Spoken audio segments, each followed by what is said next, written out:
A Monster Among Us. Introduction to the Toy Box Killer.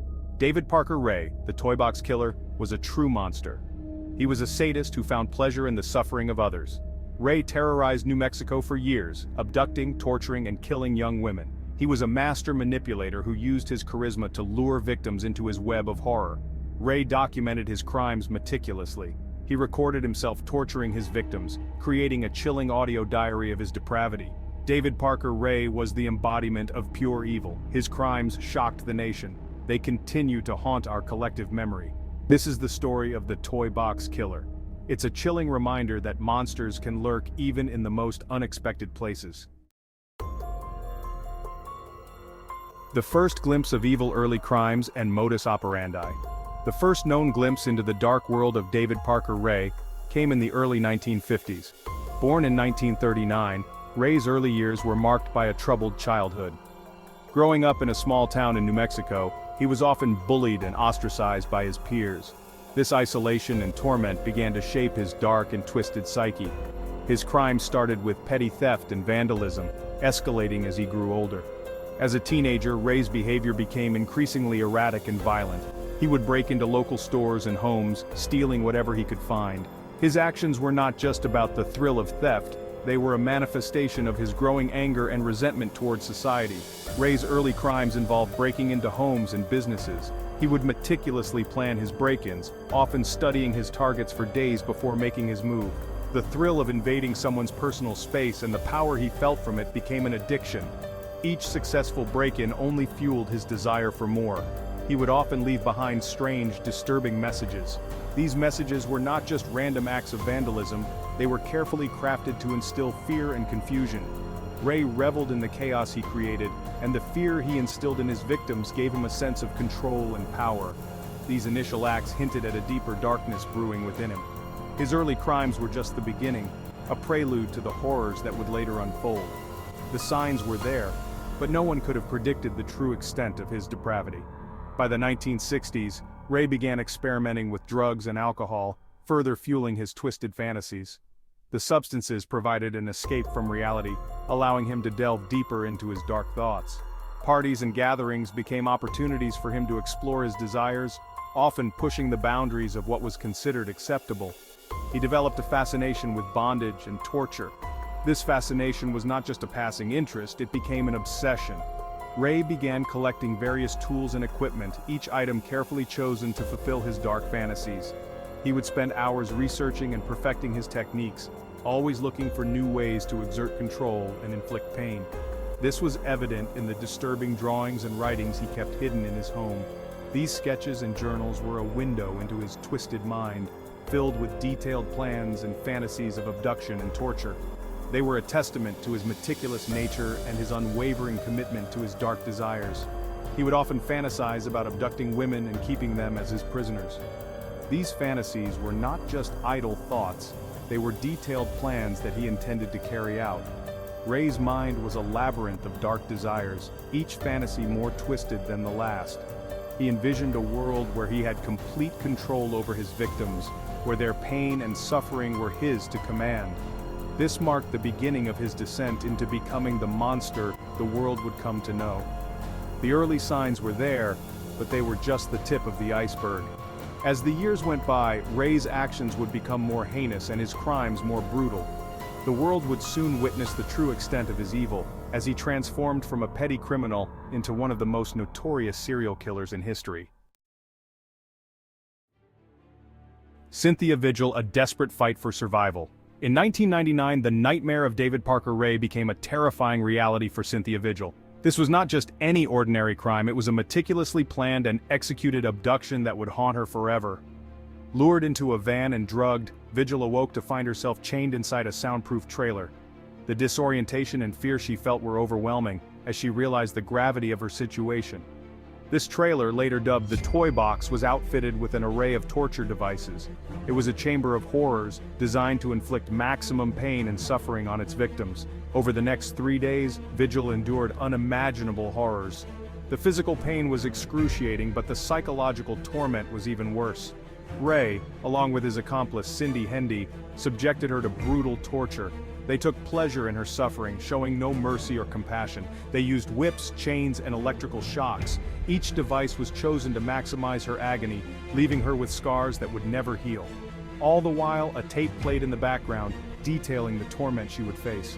The cold, mechanical voice on the tape added to the terror, making her feel even more helpless.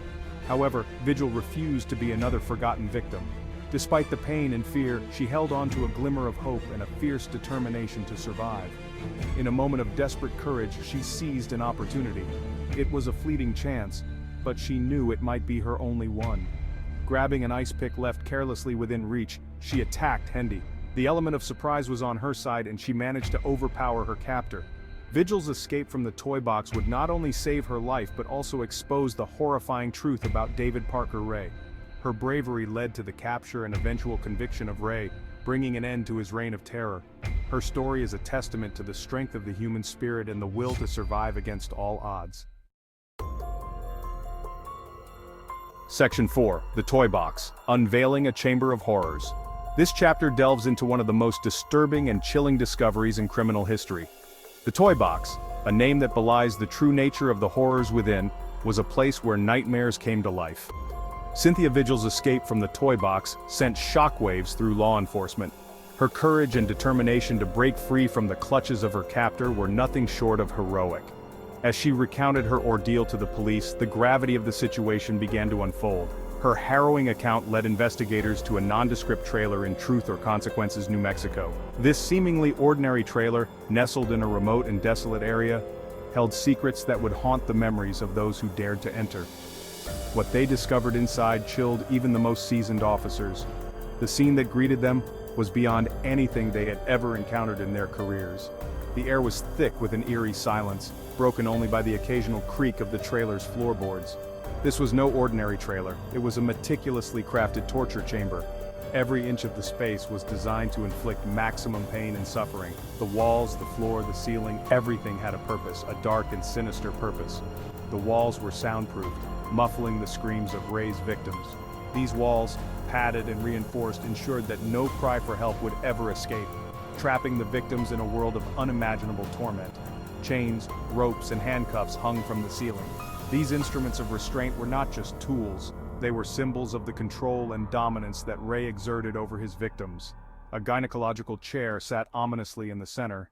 This chair, with its cold, clinical appearance, was a stark contrast to the horrors it was used for. It was a place where victims were subjected to unspeakable acts. Drawers overflowed with sex toys, knives, and surgical instruments. These items, each with a specific and horrifying purpose, were meticulously organized, ready to be used at a moment's notice. Audio tapes, recorded by Ray himself, detailed his depraved methods of torture. These tapes, filled with his voice, provided a chilling insight into the mind of a sadistic predator. They were a testament to his calculated and methodical approach to inflicting pain. The meticulous organization of the toy box spoke to the calculated nature of Ray's crimes. Every tool, every device had its place, reflecting the cold and clinical precision with which he operated. He wasn't driven by a sudden urge. He planned his horrors with meticulous care. His handwritten notes, filled with detailed plans and diagrams, revealed a mind consumed by darkness, a mind that found pleasure in the pain of others. This was not the work of a madman acting on impulse. It was the work of a monster who took his time, who relished in the suffering he caused. Section 5. A Mother's Worst Nightmare. The Search for Grace Garcia. As investigators delved deeper into the toy box, they uncovered a horrifying possibility. David Parker Ray had likely been operating for years. Missing person reports took on chilling new significance. One case in particular stood out: the disappearance of 22-year-old Grace Garcia in 1996. Garcia had vanished without a trace, leaving her family desperate for answers. Witnesses reported seeing Garcia with a man matching Ray's description in the days leading up to her disappearance. Her family clung to hope, organizing searches and vigils. However, as time passed and the trail grew cold, their hope dwindled. The discovery of the toy box breathed a terrifying new life into their search. Could Grace have been one of Ray's victims? Section 6. Unmasking the Monster. David Parker Ray emerges. With Cynthia Vigil's escape and the gruesome discovery of the toy box, The manhunt for David Parker Ray intensified. Law enforcement released his photo and description to the public, hoping someone would recognize the face of this monster. Tips flooded in, painting a picture of a man who was both reclusive and unsettlingly charismatic. Witnesses described Ray as someone who frequented bars and clubs, often in the company of younger women. He was known to use drugs and alcohol to lower the inhibitions of his victims. The net closed in when a witness came forward claiming to have seen Ray with a young woman matching the description of Grace Garcia shortly before her disappearance.